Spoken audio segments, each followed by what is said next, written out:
Bonjour, dans cette petite vidéo, nous allons essayer de déterminer l'équation d'une droite de manière graphique. Donc vous voyez, donc, dans le graphique qui est situé à droite, vous avez une droite D1 qui est tracée en noir sur le repère. Donc ici, donner l'expression de la droite tracée, c'est forcément donner une expression de la forme y est égal à ax plus b.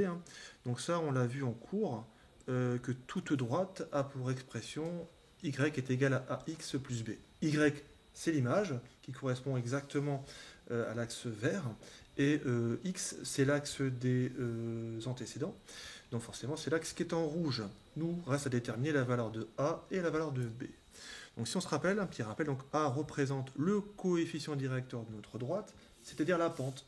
Une droite peut être plus ou moins inclinée en fonction d'un point position. Ce point position, c'est le point B.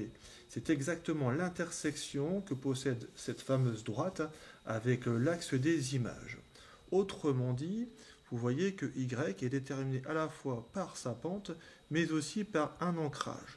Donc si nous déterminons l'ancrage, on a déjà un point de départ de notre fameuse droite. Donc ça, c'est ce point d'intersection avec l'axe image. Alors ici, nous déterminons d'abord quelle est la position du point B, si nous pouvons le localiser. Là, on peut le localiser. Ce point, il est exactement là. Y est égal à 2, donc on dira que B égale 2. Nous déterminons ensuite la pente, donc c'est-à-dire c'est un déplacement. On ne peut pas lire ce point-là sur l'axe, mais simplement mesurer un déplacement. Alors la méthode, c'est toujours la même. On doit prendre deux points, idéalement placés sur notre droite. D'accord. Donc généralement qui appartiennent à un quadrillage parfait. Donc pourquoi pas prendre ce point-là, d'accord, et prendre ce point-là. Voilà. Donc on essaie de les prendre de manière assez éloignée. Et maintenant, nous allons mesurer un déplacement. Donc, comme dans un repère, on a deux directions, une horizontale et une verticale. Donc si on part du premier point, nous allons tracer l'horizontale qui amène jusqu'au deuxième point. Donc celui-ci. Comme cet axe-là est relatif à l'axe des abscisses, donc on dira que c'est un déplacement x. Donc delta mesure un déplacement. Maintenant, nous allons mesurer le dénivelé, d'accord, avec cette pointe de flèche jusqu'à mon dernier point. Donc ici, tac, nous avons un déplacement qui est relatif à l'axe des y, donc vertical. On appellera ça un déplacement vertical, donc delta y, déplacement par rapport à y. Donc maintenant, nous allons mesurer. Donc faites attention à votre échelle repère. On voit qu'ici, une unité, c'est exactement 1. Donc si je décale d'un carreau, je décale d'une unité. Donc j'en ai bien 1, 2, 3 et 4. Donc pour moi, ici, le déplacement en x sera équivalent à 4. Comme je me déplace dans le sens de ma flèche, le déplacement est considéré comme positif. Si on était dans l'autre sens, on aurait eu un déplacement négatif. Maintenant, on va faire la même chose pour Y. Nous allons regarder un peu l'axe. Donc ici, on voit bien que si on monte d'un tiret, on a exactement la valeur une unité. Donc, si je monte de 2 carreaux, je vais monter de 2 unités. Donc, qui dit monter, dit en déplacement positif. Si je descendais, donc je vais à l'opposé de la flèche, d'accord, ici, on sera en déplacement négatif.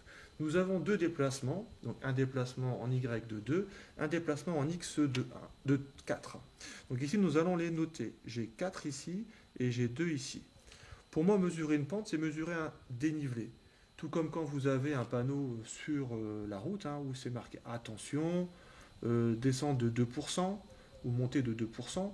Automatiquement, ce qui se passe, on sait que nous, 2%, c'est 2 sur 100. Et qu'est-ce qu'on fait exactement? C'est bien un déplacement vertical sur un déplacement horizontal. C'est-à-dire qu'ici, tous les 100 mètres, on va descendre de 2 mètres. Voilà. Donc ici, pour nous, le fameux 2%. Ça, c'est le déplacement en Y, d'accord. Et ça, c'est le déplacement en X. Et comme on mesure une pente, on fait bien delta Y sur delta X. Ça, c'est peut-être un petit moyen de s'en souvenir, donc 2 sur 100. D'accord. Donc ici, on fait la même chose. On mesure un déplacement. Donc nous, notre pente, qu'on ne peut pas lire directement sur notre repère, simplement en mesurant des déplacements, on va noter delta y, donc le déplacement y qui est de 2, sur le déplacement en x qui est de 4. Si on fait 2 divisé par 4, nous obtenons 0,5. Donc ce qui veut dire que ma pente sera équivalente à 0,5 et mon point position, le point B, sera équivalent à 2. Vous avez deux valeurs, A est égal à 0,5, B est égal à 2. Nous avons les coordonnées de notre droite, puisque nous recherchions à la base à déterminer la valeur de A et la valeur de B. Donc l'équation de ma droite s'écrira y est égal à 0,5x plus 2. Voilà, donc là vous avez déterminé la fameuse équation de droite qui était tracée dans votre repère. On peut procéder de cette manière-là si la droite est parfaitement définie, bien cadrée dans un repère. Voilà.